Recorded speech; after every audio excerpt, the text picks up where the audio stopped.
Біз әке шешемізді кішірейтіп тастағанбыз. Біз әке шешемізден өзімізді үлкен көреміз. Қараң, біздің қай-қайсымызда әкемізді ақымақ, шешемізді ақымақ деп ойлаймыз. Әкем менің өмір бақи арақ ішті. Әкем бізге осындай жағдай жасамады. Шешем болса өмір бақи тербет ет. Маған бір қыз баласы айтқан болатын. Шешем өмір бақи әкемнен таяқ жеді. Шешесі айтып отыр, ол мен балаларым үшін шыдадым дейді. Қыз айтады да, не үшін ол шыдады дейді. Біздің балалық шағымызды құртып, психикамызды құртып, осындай бақытсыз қылып, ел жұртқа күлкі қылып, неге бізді алып кетпеді ол семьядан деп шешесі, қызы шешесін кінәлапты да. Яғни, неге шешесі бұлай істемеді? Неге ол ажыраспады? Немесе не үшін ажырасып кетті?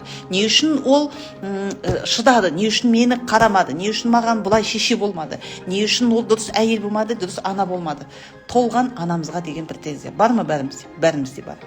Әкемізге бар ма? Бар. Ол мені баққан жоқ, ажырасып кетті, жағдайды жасаған жоқ, анамды сыйлаған жоқ, бүйткен жоқ, сөйткен жоқ. Яғни, қараңыздар, әке анадан өзімді ақылды сезінуім, олардан өзімді ересек сезінуім. Бұл ең үлкен қателік. Күшті айтқан ғой, өлеңде не дейді? Анасы бар адамдар ешқашан қартаймайды дейді. Менің Қарақатқа жазған ана туралы өлеңімнің сөзін естіп көрдіңіздер ме? Сол өлеңде былай айтылады. Мен сенің бесіктегі әлдейіңмін деп аяқталады. Мен сенің бесік болса да өз отбасым, отаным ошақ қасым, мен сенің бесіктегі әлдейіңмін. Ұмытып қалдым ба? Мен сенің бесіктегі әлдейіңмін. Әлдей. Біз олар үшін всегда кішкентаймыз. Олардың ақылы бізге ақыл. Біз өзіміз ақыл айтамыз. Мама, мынаны кимеші, звондай бермеші, мынаны маған жасамашы маған. Жүрегімізде осыдан бізде тыныштық жоқ. Ана дегеніміз кім? Успех. Адамның жолының ашылуы, жолымды қалай ашам? Аллах тағала не деді? Жәннат ананың табанының астында дейді. Мына суретте қараңыздар. Әке шеше баланың табанының астында тұр. Бала шағасына жалтақтап тұр. Мені бақытты қылады, мені бағады, қағады. Менің үмітімнің әкесі көрмеген қызықты, әкесінен көрмеген. Осы маған көрсетеді, маған осы жетістікке жеткізеді. Достар, жәннат ананың табанының астында. Табанның астында дейді. Онда біз төмен түсу керекпіз да.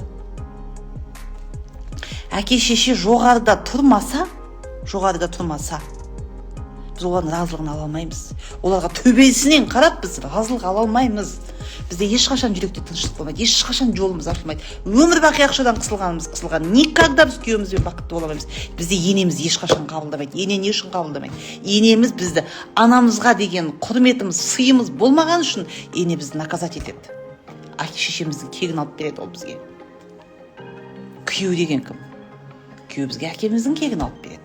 Әкемізді сыйламасақ, құрметтемесек, күйеу біздің тәкаппарлығымызды сындырады. Ол измена жасайды, ол бізге сыйлық бермейді, ол бізді боқтайды, ол біздің обесценивать етіп тастайды. Ол бізді құнсыздандырады, не істесек те көзге көрінбейді. Біз жақсы әйел болғымыз келіп тыраштанған сайын, сен жамансың дейді, болды. Бірақ қылығымен айтады, не мынау тамақ дейді. Не істеп отырасың сен кешке дейін дейді. Көрмейді ол ештеңкені. Біз әкемізді құнсыздандырғанда, күйеуіміз бізді құнсыздандырады. Анамызды құнсыздандырғанда, енеміз, қайын жұртымыз бізді құнсыздандырады. Әке мен ананы полный құнсыздандырған кезде, бізді балаларымыз құнсыздандырады. Сен не істедің маған, мама дейді. Сен не істедің мен үшін? Мен саған сол тұр дедім ба мен үшін еңбек ет дедім ба, вообще өзің кінәлісің дейді. Бізді құнсызда, обесценивание, құндылық. Біздің бриллиант марафонының негізгі мақсаты құндылығымызды арттыру. Бізде құн жоқ бізде қазір. Бізде самооценка 0.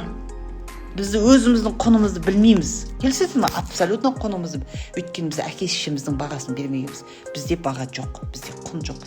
Мына жақтағы құндылықты байқамайынша, мына жақта құн жоқ. Жәннат ананың табанының астында. Табанның астында деген. Сен төмендесің, сен жердесің, сен жерден қара, аспанға қарай. Әке шешеңе жоғарыға қарап отырсың. Арақ ішкен шығар, ұрысқан шығар, ұрған шығар, ажырасқан шығар, неважно. Вы самые великие. Ең мықты. Мүмкін тіпті сенің анаң жындыханада жатуы мүмкін. Бірақ ол сен туды ма? Туды. Все, болды. Не обсуждается. Сен бойында әкеңнің қаны бар ма? Ол қандай әке болды, бұндай әке болды. Это не обсуждается. Вот. Олар ұлылық ата анадан табылмайынша басқа жақтан бізде табылмайды екен. Сәттілік адамның жолы болғыштығы тікелей анаға байланысты. адамның жүрек тыныштығы, отбасында бақытты тікелей анамен қарым-қатынас. Анамен қарым-қатынасыңыз идеальны болғанда сізде мына жақта бәрі күшті шоколад болады. Ақша әкеге байланысты. Ақша, армандардың орындалуы, мақсатқа қол жеткізу, әрине бұл әке. Әкемен қарым-қатынас. Сондықтан да мынау суреттегі ең үлкен қателікті ешқайсымыз көрген жоқпыз. Скорее всего, өмірде де біз көрмей жүрміз. Біздің барлығымыз өзімізді әке-шешеден ақылды, әке-шешеден мықты, әке-шешеден күшті санап жүрміз. Дамыған өзіміз сондай бір күшті киінетін, вкусы бар, бірнеше тіл білетін адам сезінеміз өзімізді. Ішкі жан дүниеміз, қуыс, ішкі жан дүниемізді толтыратын сол анау жерде отырған екі адам. Міне бұл осы біздің қазіргі қоғамның ең үлкен қателігі, яғни ата-анаға претензиямен қарау, ренжу.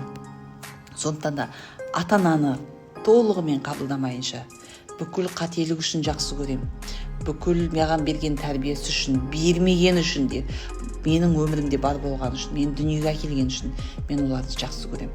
Демейінше сізде ешқандай да рост, 1000-миллион Джон Кеханың алдына барып, үйіне барып, 2 апталап жатыңыз, сізде ешқандай да финансовый рост болмайды. Түсінік шығар деп ойлаймын, иә? Мен сіздерге айтайын, әке-шешесінен дұрыс тәрбие алып, әке-шешесінің ұлылығын мойындап, мейлі ол алқаш, мейлі ол басқа, не важно. Полный мойындап, әке-шешесіне құрметпен қараған кездерде сізге ешқандай психологтың керегі жоқ. Адамның жан жарақатын емдейтін атасы мен әкесі мен анасы шындығында, иә. Әке ананы қабылдау дегеніміз менің өзімді өзім қабылдауым.